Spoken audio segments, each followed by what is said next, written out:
आज डिस्कस करते हैं 5 interview JavaScript interview question. First question हमारा है, what is the difference between var let and const. तो इसका डिफिनेशन देख लेते हैं। व्हाट इज वायर, जो हमारा वेरिएबल है, ये फंक्शन स्कोप होता है। इसे रीडिक्लेयर और अपडेट करते हैं। ये होस्टेड होता है और अनडिफाइंड वैल्यू के साथ इनिशियलाइज होता है।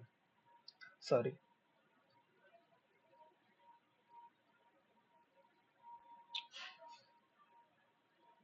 एंड लेट क्या होता है, लेट जो वेरिएबल होता है हमारा ब्लॉक स्कोप होता है।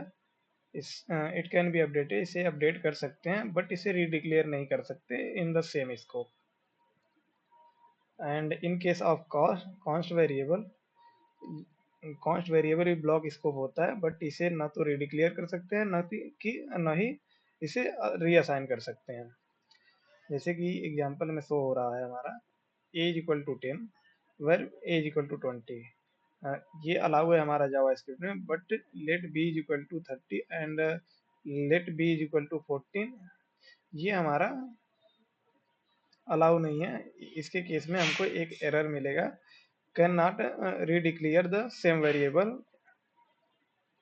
And in case of const थी, अगर हम दोबारा वैल्यू को असाइन करेंगे तो इसमें भी हमको एक एरर मिलेगा कि हम वैल्यू को अपडेट नहीं कर सकते कॉन्स्ट के केस में।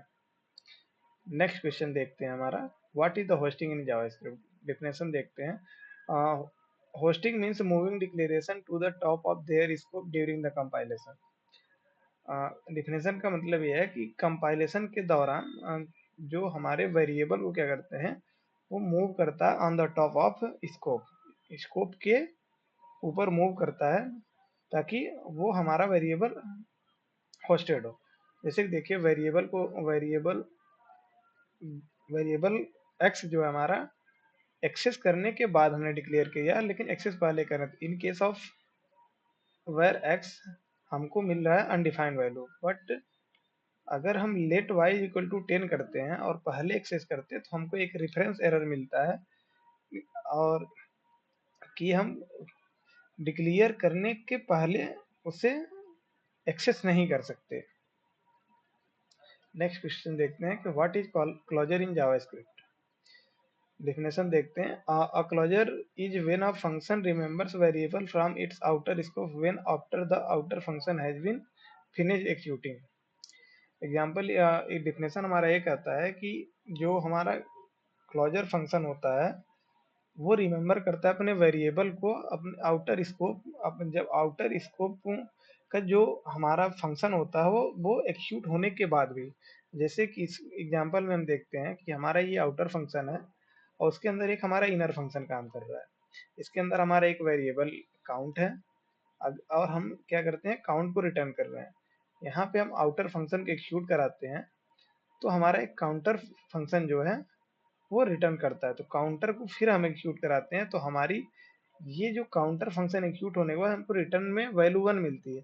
लेकिन ये वैल्यू क्या होता है, इस वेरिएबल को बिकॉज ऑफ क्लोजर ये वैल्यू को वो याद करके रख लेता है, ये इनर फंक्शन।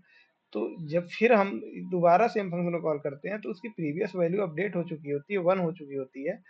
तो उस वैल्यू से जो प्रीवियस रिकॉर्ड करके रखा रहता है तो उसको फिर अपडेट करता है, उसकी वैल्यू हमको 2 मिल जाती है। तो क्लोजर का कॉन्सेप्ट क्या, कहाँ हम यूज कर सकते हैं, नीचे देखते हैं। ये डेटा को हाइड करने में और memorisation and creating of private variable को बनाने के लिए हम इसका यूज करते हैं। नेक्स्ट है हमारा different between double is equal to and triple is equal to. Double is equal to क्या करता है, हमारा चेक करता है वैल्यू को कि वैल्यू का जो वैल्यू असाइन है दोनों वैल्यू सेम है कि नहीं है। और जो हमारा ट्रिपल इक्वल टू है वो स्ट्रिक्टली चेक करता है कि हमारी जो वैल्यू है वो बराबर है कि नहीं विथ डेटा टाइप। जैसे कि हम पहले वाले कंसोल में देखते हैं कि 5 इज इक्वल टू स्ट्रिंग 5 है तो ये हमको क्या कर रहा है, ट्रू रिटर्न कर रहा है। In case of triple is equal to हमको फॉल्स रिटर्न है, क्योंकि क्या कर रहा है, इस कंसोल में क्या कर रहा है, जो 5 वैल्यू है वो स्ट्रिंग से कंपेयर हो रही है लेकिन वैल्यू समान है। Double is equal to case में स्ट्रिक्टली नहीं चेक हो रही, दोनों बराबर है। इसकी वजह से हमको ये ट्रू रिटर्न कर रहा है। बट दूसरे वाले कंसोल में हमको क्या है कि 5 इज इक्वल टू 5 स्ट्रिंग से तुलना की जा रही है, न कि उसमें क्या कहते हैं वैल्यू तो सेम है बट डेटा टाइप अलग है। इसलिए इस केस में हमको फॉल्स रिटर्न हो रहा है। नेक्स्ट क्वेश्चन देखते हैं, what is the event loop in JavaScript? JS Angel single threaded and used an event loop to handle the asynchronous code। क्योंकि जावास्क्रिप्ट हमारा क्या होता है सिंगल थ्रेडेड लैंग्वेज है, जो कि क्या करता है कि हमारे असिंक्रोनस कोड को हैंडल करने के लिए हम इवेंट लूप का यूज करते हैं। जावास्क्रिप्ट में क्या कॉल स्टैक होता है जो कि हमारे कोड को रन करता है। जब भी हम असिंक्रोनस टास्क को हैंडल करते हैं तो असिंक्रोनस टास्क जो होते हैं वो इवेंट लूप को असाइन कर दिए जाते हैं, और इवेंट के लूप क्या करता है मैनेज करता है उनको। जितने भी असिंक्रोनस टास्क होते हैं वो क्या करता है कि इवेंट लूप का काम क्या होता है कि वो चेक करता रहता है कि कॉल स्टैक इम्पटी है कि नहीं। जितने भी सिंक्रोनस कोड हैं एग्जीक्यूट होने के बाद स्टैक इम्पटी हो गया है कि नहीं, अगर स्टैक इम्पटी हो गया होगा तो इवेंट लूप क्या करता है असिंक्रोनस टास्क को कॉल स्टैक के अंदर सेंड करके उस कोड को एग्जीक्यूट करके हमको एक आउटपुट दे देता है। जैसे कि एग्जांपल में देखते हैं हम कि ये हमारा कंसोल लॉग स्टार्ट है, ये हमारा सिंक्रोनस कोड है। ये जब भी हमारा कोड एग्जीक्यूट होगा तो ये क्या होगा कि हमारा कोड तुरंत कॉल स्टैक के अंदर भेज दिया जाएगा और वो तुरंत एग्जीक्यूट कर दिया जाएगा। लेकिन सेट टाइम आउट हमारा यहीं पे क्या होगा एक असिंक्रोनस टास्क है, तो इसको क्या करें इवेंट लूप को सेंड कर दिया जाएगा और इवेंट लूप इसको हैंडल करेगा। जब हमारा कंसोल और लास्ट वाली लाइन प्रिंट हो जाएगी तो सेट टाइम ओवर होने के बाद जो इसका कॉल बैक फंक्शन है ये क्या होगा स्टैक के अंदर भेज दिया जाएगा बाय द इवेंट लूप। और इस इवेंट लूप इस कॉल बैक फंक्शन को हमारा कॉल स्टैक के अंदर एग्जीक्यूट करने के बाद हमको आउटपुट मिल जाएगा। ये हमारे पांच इंटरव्यू क्वेश्चन थे। अगर ये आपको अच्छे लगे तो लाइक सब्सक्राइब एंड मेरे चैनल को शेयर करें।